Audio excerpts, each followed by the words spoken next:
Hey boys and girls, welcome to Levy School. All right, welcome back to Levy School, boys and girls, where we answer all the most common questions, address all the most common concerns, and hopefully clear up some of the most common misconceptions regarding school levies in general, but more importantly, the school levy for Anthony Wayne schools. That'll be on the November 5th ballot. The question for today is a continuation of our last question, and that is, why does Anthony Wayne need more money? Last time we were together, we talked about how our expenses have simply outpaced our revenue. Well, there's a reason for that, a unique reason for that.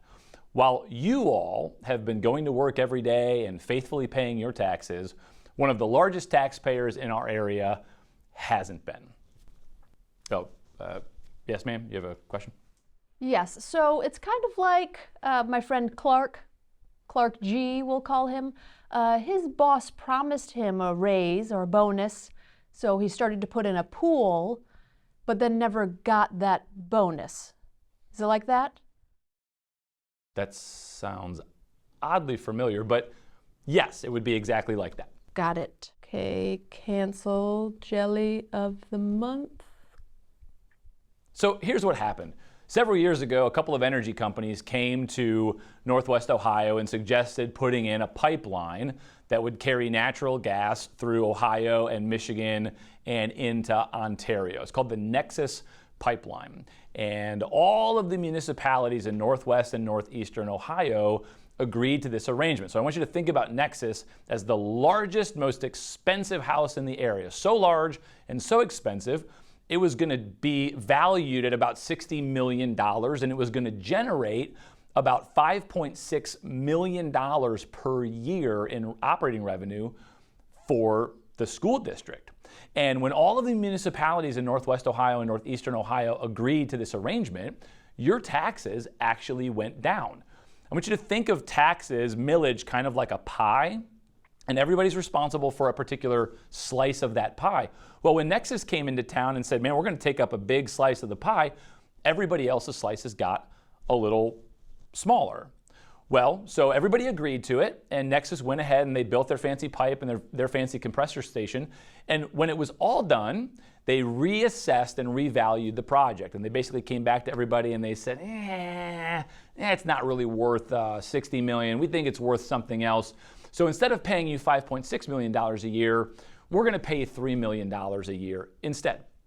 So all the municipalities got back together and they had to figure out, okay, are we going to accept this new deal? And everybody agreed to it except for the auditor in Lorain County. So now, instead of getting $5.6 million a year, we're only going to get $3 million a year.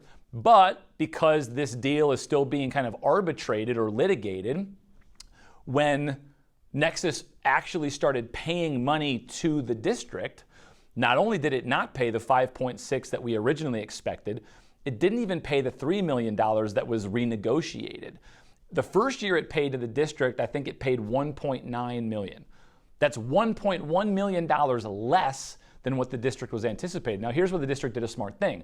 Because the only hard money that they actually saw was the $1.9 million they got in the first year, they adjusted their revenue projections, assuming they would get 1.9 in year 2. So now we're talking not 5.6, not 3, now we're talking 1.9 that we're projecting to get. Well, in year 2, they got undercut again. Nexus only paid 1.2. I think the closest Nexus got to the $3 million it actually owes Anthony Wayne was 2.1 in year 3, and the lowest it paid was about $800,000.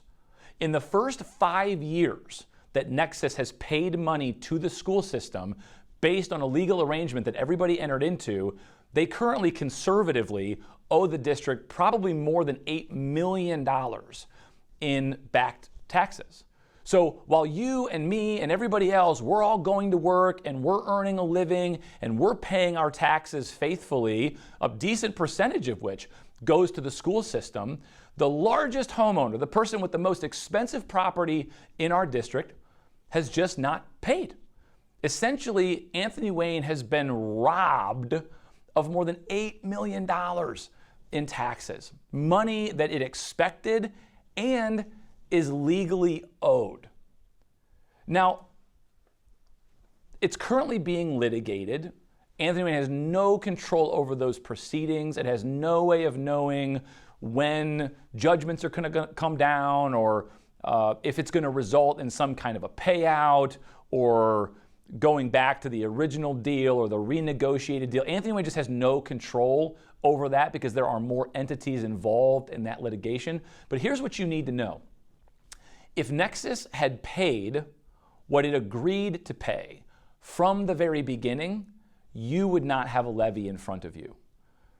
Your school system is bringing a 5-year temporary levy to you largely, almost exclusively, because money that it was promised and money that it is owed never came in. You know, there are a lot of people out there who would make the argument, well, Anthony Wayne needs to be more fiscally conservative. It needs to live within its means. And I can appreciate that argument, but the truth is, it really has been doing that. It has been operating according to revenue that it expected and is legally owed. That money just never came. So again, this is one of those situations where nobody wants their taxes to be increased. I don't want that. You don't want that. And I can tell you, nobody in the school system wants to come to the community and raise your taxes. This is one of those unique situations where the district has not asked the community for an increase in operating revenue for 11 years. And it could be argued that the only reason they're asking for it now is because a big corporation just didn't pay what they owe us. So the district's coming to you and essentially saying, look, we're in a pinch because of circumstances outside of our control.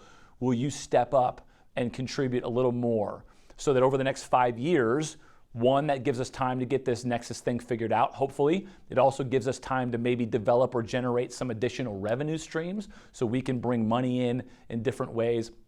But this is a temporary ask, essentially for help to pay bills because the district has essentially been robbed of money that it was owed. I hope that you can appreciate that. Again, all of this is about gratitude and responsibility. You and I are probably products of public education. I hope you feel grateful for that. Somebody stepped up at some point, maybe to fill an operating gap in your school district, maybe in mine. I feel grateful for that, and I feel a sense of responsibility to do something about that for other people. Hope you feel the same way. If you do, join us on November 5th, voting yes for the Anthony Wayne School levy. Thanks for attending Levy School. We'll see you back here real soon, where we'll talk about cuts that have been made and cuts that potentially will need to be made if this levy doesn't pass.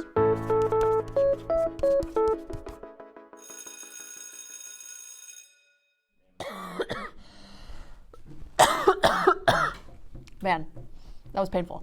You were holding that the whole time? Oh my gosh. You hit a gap though. That was good. Okay, I really tried to time it. I'm like in pain. Like